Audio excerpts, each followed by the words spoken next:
think it's easy to see why there's some concern about Bezos entering so many different markets, given the incredible amount of resources he and Amazon have. And no, currently they don't match the definition of a monopoly in any of the markets they're in, because they do have plenty of competition. In fact, Amazon's competition is almost everyone. However, what some people think is the problem is that so many of their competitors depend on Amazon. A lot of their competitors use Amazon Web Services or sell their products through Amazon.com's third-party seller marketplace. And whilst they technically have the choice to do that, let's look at an example.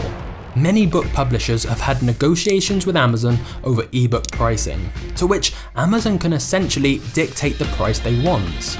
Because if the publishers don't agree, Amazon can simply stop showing the books from that publisher, causing their sales to tank, since most people buy books from Amazon. Likewise, with individuals selling their own products through Amazon, many have reported that if they find a hit product that's selling well, Amazon will simply create their own version of the product and show it higher up in search results. And if the original seller lowers their prices to try and compete, Amazon will just lower their price as well.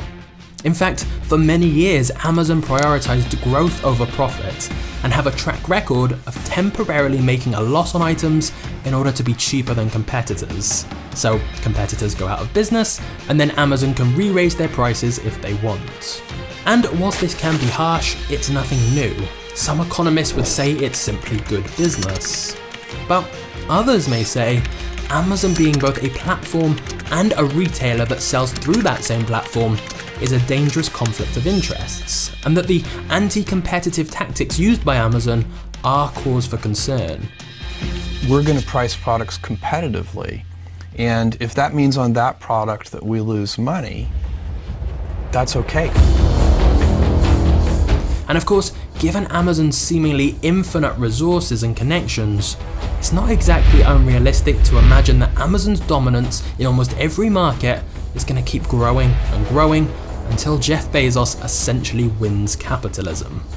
So, you could argue Amazon's biggest competition and threat is probably the government, and some senior figures are already raising big concerns about Amazon's dominance.